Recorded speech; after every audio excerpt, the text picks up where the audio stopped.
Warning disclaimer. This story is a fictional dramatization created for emotional and entertainment purposes. It contains sensitive subject matter including themes of betrayal, emotional trauma, and inappropriate behavior by a trusted family member. Viewer discretion is strongly advised. All characters, names, and incidents are entirely fictional. Any resemblance to real-life individuals or events is purely coincidental. This story aims to raise awareness about the importance of boundaries, consent, and speaking up in uncomfortable situations. From the moment I stepped off the train into the bustling city, I felt a mix of excitement and nervousness. I had just accepted a new job offer and was beginning a fresh chapter of my life. But starting over was an easy new environment, no friends around, and sky-high rent. That's when my cousin, Alex, stepped in. "You can stay with me until you get on your feet," he offered with a smile that felt like home. We weren't just cousins, we were close since childhood. He was the older, cooler cousin who always had my back. When I moved in, things felt normal. His apartment was neat, cozy, and he had even set up a spare room for me. After my recent breakup and the stress of relocating, I welcomed the peace. Alex cooked dinner, cracked jokes, and helped me navigate city life. He made me laugh again. We spent evenings watching Netflix, playing card games, or just talking late into the night. I was grateful. It almost felt like a blessing that he was here. One day, after I came home exhausted from work, I collapsed on the couch, groaning about my sore back. Alex looked at me sympathetically. "You know, I took massage therapy lessons a while back. I could help if you want." I laughed. "Since when are you a massage expert?" He smirked. "You'll be surprised. It might help you sleep better." I paused for a second. It felt a little weird, but then again, this was Alex. He was family. What was the harm? He dimmed the lights, played soft ambient music, and brought out a bottle of lavender oil. I lay face down on the couch, trying to relax. At first, his hands moved expertly across my shoulders and neck. He wasn't wrong, it did help. The stress began to fade, and I allowed myself to sink into the moment. "Feeling better?" he asked softly, and I murmured, "Yeah, actually," but something changed. As the massage went on, his hands drifted lower past where they should have gone. I tensed. My instincts screamed that something was off, but my mind tried to rationalize it. Maybe it was accidental. Maybe I was just overreacting. But then he didn't stop. His touch grew slower, almost intentional. A cold shiver crawled down my spine. I sat up abruptly, pretending to check my phone. "Thanks, I feel better now," I said quickly, avoiding eye contact. He just smiled and nodded, as if nothing happened. But everything had changed. My safe space didn't feel safe anymore. From the moment I stepped off the train into the bustling city, I felt a mix of excitement and nervousness. I had just accepted a new job offer and was beginning a fresh chapter of my life. But starting over was an easy new environment, no friends around, and sky-high rent. That's when my cousin, Alex, stepped in. "You can stay with me until you get on your feet," he offered with a smile that felt like home. We weren't just cousins, we were close since childhood. He was the older, cooler cousin who always had my back. When I moved in, things felt normal. His apartment was neat, cozy, and he had even set up a spare room for me. After my recent breakup and the stress of relocating, I welcomed the peace. Alex cooked dinner, cracked jokes, and helped me navigate city life. He made me laugh again. We spent evenings watching Netflix, playing card games, or just talking late into the night. I was grateful. It almost felt like a blessing that he was here. One day, after I came home exhausted from work, I collapsed on the couch, groaning about my sore back. Alex looked at me sympathetically. "You know, I took massage therapy lessons a while back. I could help if you want." I laughed. "Since when are you a massage expert?" He smirked. "You'll be surprised. It might help you sleep better." I paused for a second. It felt a little weird, but then again, this was Alex. He was family. What was the harm? He dimmed the lights, played soft ambient music, and brought out a bottle of lavender oil. I lay face down on the couch, trying to relax. At first, his hands moved expertly across my shoulders and neck. He wasn't wrong, it did help. The stress began to fade, and I allowed myself to sink into the moment. "Feeling better?" he asked softly, and I murmured, "Yeah, actually," but something changed. As the massage went on, his hands drifted lower past where they should have gone. I tensed. My instincts screamed that something was off, but my mind tried to rationalize it. Maybe it was accidental. Maybe I was just overreacting. But then he didn't stop. His touch grew slower, almost intentional. A cold shiver crawled down my spine. I sat up abruptly, pretending to check my phone. "Thanks, I feel better now," I said quickly, avoiding eye contact. He just smiled and nodded, as if nothing happened. But everything had changed. My safe space didn't feel safe anymore. That night, sleep didn't come easily.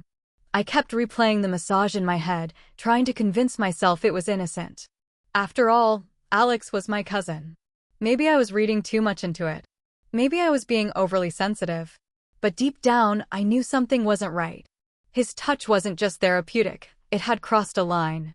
And it left me feeling shaken in a way I couldn't explain. The next morning, I avoided him. I pretended to be busy, left early for work, and came home late. I didn't want confrontation. I didn't even know what I would say. "Hey, did you touch me inappropriately during a massage?" It sounded crazy. What if he laughed it off? What if he denied it and made me feel like I was imagining things? But I noticed a shift in him too. He was too casual. Like nothing had happened. He still joked around and made coffee for both of us, but every time he entered the room, I felt uneasy. His eyes lingered longer than before. His compliments felt different now, too personal, too intimate. That weekend, he suggested we go hiking. "It'll be fun, just like old times," he said. I hesitated. I wanted to say no, to create some space, but I didn't want to escalate things unnecessarily. So I agreed. Maybe being outside, around other people, would make it less uncomfortable. The trail was beautiful. Birds chirped, the air was crisp, and for a moment, I felt like things might be normal again. We talked about childhood memories and laughed over silly things we did as kids. For a little while, I let my guard down. I told myself I was being paranoid, that maybe I had misinterpreted that night. But as we reached a secluded part of the trail, he stopped walking. I turned around and found him standing too close. His eyes locked onto mine, and suddenly, that familiar comfort I once felt around him vanished. "I'm really glad you moved in," he said quietly. "It's been good having you so close again." "Yeah," I said, shifting uncomfortably, trying to move forward, but he didn't step aside. "You know," he continued, "you've grown up so much. You're different now." His words hung in the air like poison. My heart raced. "Let's keep going," I said, trying to sound neutral. But he reached out and gently touched my arm, not in a cousinly way, not in a friendly way, but in a way that confirmed every fear I had buried since that night on the couch. I pulled away. "I think we should head back," I said, my voice firmer now. He looked surprised, maybe even a little annoyed, but he nodded and said nothing. The walk back was silent. Inside, I was screaming. I didn't know what to do yet, but one thing was clear, this wasn't just in my head. Something was happening, and I could no longer pretend it wasn't real. The atmosphere in the apartment changed completely after that hike. I was no longer just uncomfortable. I was anxious, on edge, constantly waiting for the next move. I began locking my door at night, something I'd never done before. Every sound in the hallway made my heart race. My safe space had turned into a prison, and I was too afraid to confront my captor, because he was family. A few days later, I came home to find Alex had cooked dinner. The table was set, candles were lit, and soft jazz played in the background. My heart sank. It felt too deliberate. "I thought we could relax tonight," he said casually. "You've been tense lately." I forced a smile and sat down, pretending everything was fine. I didn't want to trigger anything. I just needed time to figure out how to get out quietly, safely. After dinner, I told him I was going to bed early. "Rough day," I mumbled. He nodded, but there was something in his eyes, like he was watching me too closely, trying to read me. I shut my bedroom door and turned the lock. But about an hour later, as I lay scrolling through my phone, I heard a soft knock. "Hey," he whispered from outside. "You awake?" I froze. My heart pounded in my chest. I have that massage oil again. Thought maybe you could use it. I didn't respond. I know you've been stressed. Come on, I can help. Still, I stayed silent. After a few seconds, he added, "You liked it last time, didn't you?" I swallowed the lump in my throat, my hands trembling. "No, Alex," I finally said. "Not tonight." There was a pause. Then footsteps, slow and heavy, faded down the hallway. I barely slept. The next morning, I left early and didn't come back until late. I started researching short-term rentals, trying to find any place I could move to, even if it meant sharing with strangers. But I needed out. I just didn't realize how urgent it would become. Because that weekend, the line he had been dancing around, he finally crossed it. It was Saturday evening. I was in the living room, dressed in a hoodie and sweatpants, watching TV, pretending everything was fine. He sat beside me, closer than usual. Too close. I scooted away. He laughed and reached out, placing a hand on my thigh. "Why are you being so cold lately?" he asked. I stood up immediately. "Don't," I said sharply. He followed me, grabbing my wrist. "You don't have to act like this. You know you felt something too." I yanked my arm away, voice shaking. "You're my cousin, Alex. What you're doing isn't okay. It's not right." He stared at me for a long moment, something dark flashing across his face. Then he turned away and walked into his room, slamming the door. I locked mine again that night, but I knew it wasn't enough anymore. I had to leave. Fast. The next morning, I woke up with one goal: to get out of that apartment. I couldn't pretend anymore. I couldn't rationalize or minimize what had happened. It wasn't a misunderstanding, and it wasn't a mistake. Alex had made his intentions clear, and now I was stuck in the home of someone I no longer felt safe around, someone I once called family.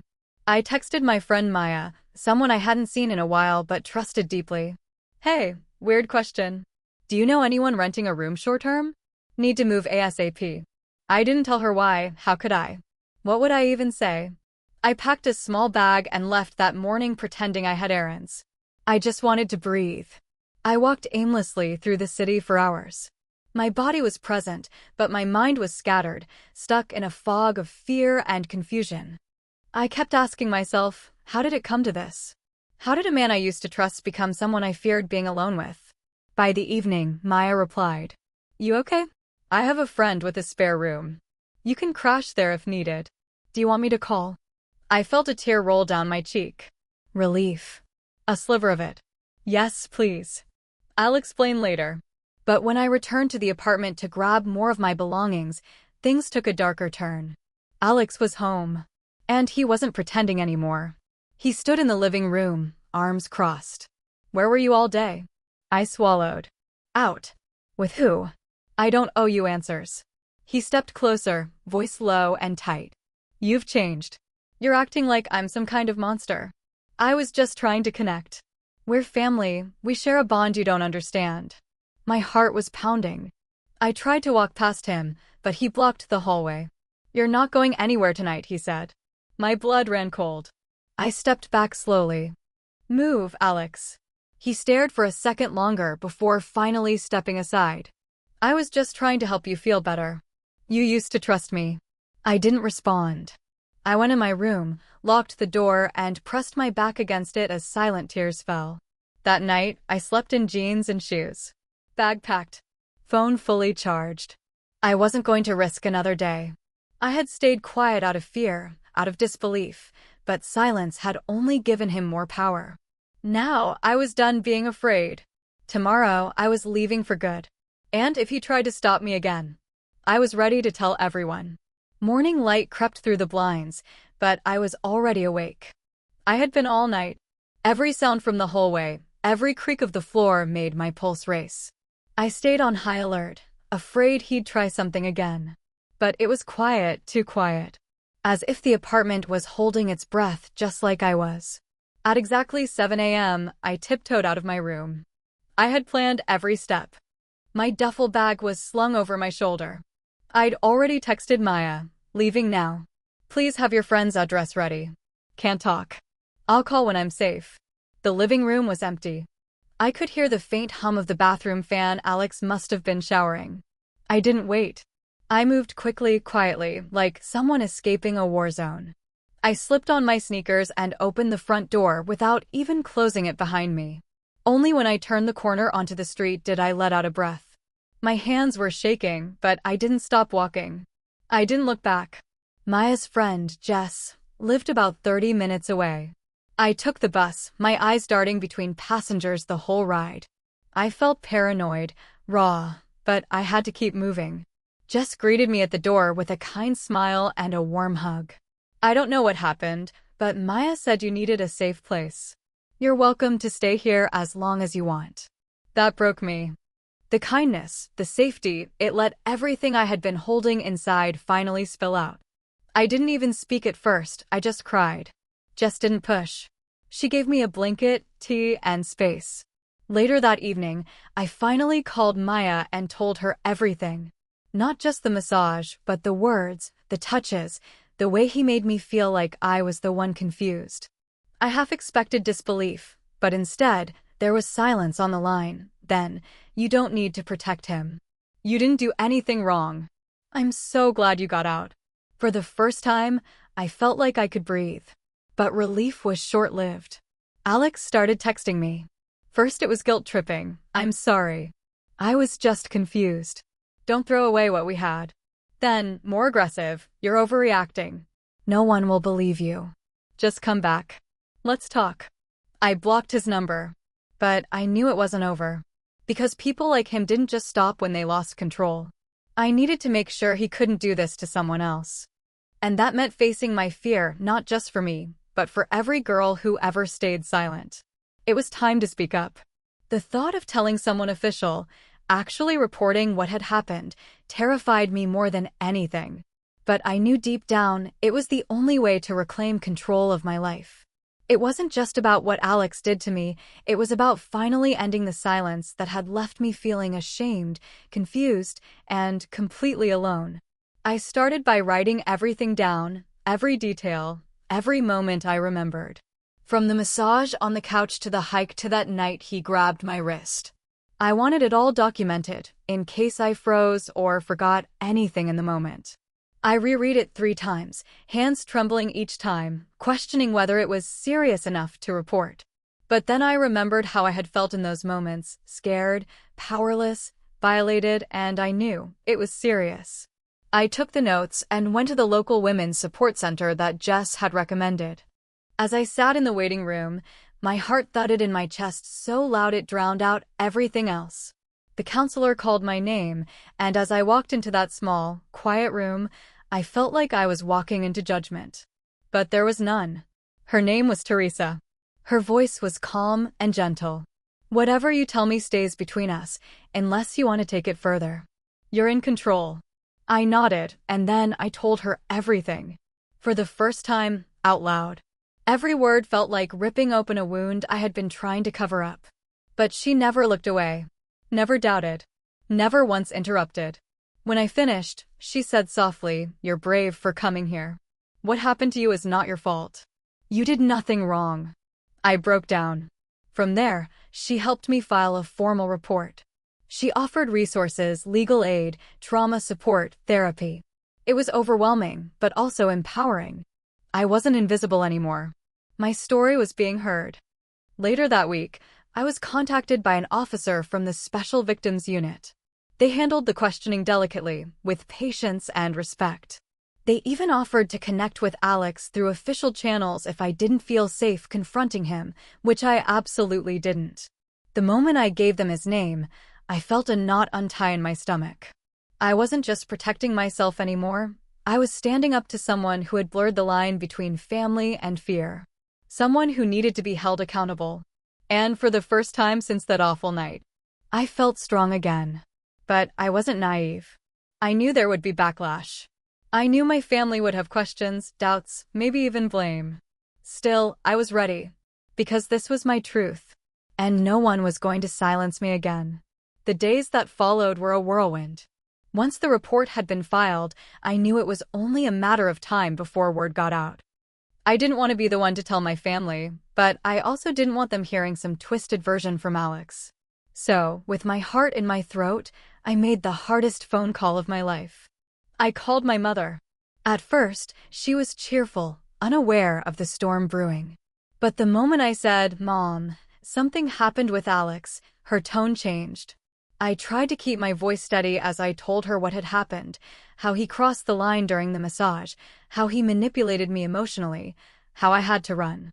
There was silence on the other end. I thought she didn't believe me, that she would defend him, that she'd say, "Are you sure?" Maybe it was a misunderstanding, but instead, she said softly, "I always thought there was something off about the way he looked at you." I didn't expect that. I hadn't realized my fear had been so visible, so real. Her voice trembled as she asked, "Are you okay now? Are you safe?" That was the moment I realized, even when it feels like no one will believe you, there might still be someone who does. But not everyone reacted the same. My aunt, Alex's mother, called me 2 days later, furious. "How dare you say such things about your cousin? He's always looked out for you. Do you have any idea what you're doing to this family?" I wanted to scream, to tell her what he had done to this family. But instead, I said calmly, "What he did to me was wrong. And I won't stay silent just to protect someone who doesn't deserve it." She hung up on me. Some cousins texted in support. Others stayed silent. The family group chat blew up and then went quiet. Lines were drawn. Some chose to believe him. Others didn't know what to believe. But I had already made my choice. I chose me. Alex tried to reach out once more through email. A pathetic, twisted apology masked in self-pity. He didn't deny it, but he didn't take full responsibility either. Just more of the same. "You misunderstood. I was lonely. You led me on without realizing." I didn't respond. Because I finally understood that silence can be a cage, but it can also be a boundary. I wasn't his victim anymore. I was my own protector. And if standing up meant losing people, then so be it. Because no one has the right to shatter your trust and still expect your loyalty. Not even family. Weeks passed. The investigation moved slowly, as these things often do, but I no longer lived in fear. Each day I spent away from Alex was a day closer to healing. I stayed with Jess for another month, attending therapy regularly, journaling, and allowing myself space to feel everything: grief, anger, confusion, even guilt. But above all, I gave myself permission to let go of the idea that family should always be protected. Because the truth was this: he stopped being family the moment he crossed that line. Eventually, the authorities confronted Alex. I wasn't there, but I received an update from the officer handling my case. He admitted to some behavior, but downplayed it. Said it was misinterpreted intimacy. "But we're proceeding, and you did the right thing by speaking up." That sentence alone filled me with a strange mix of sorrow and strength. I hadn't imagined it. I hadn't exaggerated. I had survived something awful, and I had faced it head-on. Some people in my family still avoided me. Others came forward privately, confessing their own discomfort with Alex's past behavior. One cousin even admitted that he had made her feel uncomfortable once at a family gathering, but she had brushed it off. Hearing that nearly broke me again. How many of us had he targeted? How many had stayed quiet, thinking they were alone? The shocking truth wasn't just what Alex had done during the massage. It was how many people knew something was off about him, but looked the other way. It was how often women and families are taught to protect reputations instead of themselves. It was how silence is mistaken for peace, even when it's built on fear. But not anymore. I moved into my own apartment eventually. Small, but peaceful. Every inch of it felt like freedom. I started painting again, picked up yoga, and even began volunteering at a local shelter for women who had been through abuse. I wanted to give back what had been given to me: support, strength, the power of being believed. Alex faded from my life, but the lessons didn't. I no longer defined family by blood. I defined it by safety, respect, and truth. And I finally gave myself the love and protection I had once expected from others. To anyone reading this who has ever doubted their instincts, stayed silent out of fear, or been told to keep quiet for the sake of family, you are not alone. And your voice, no matter how soft or broken, has the power to change everything. 78.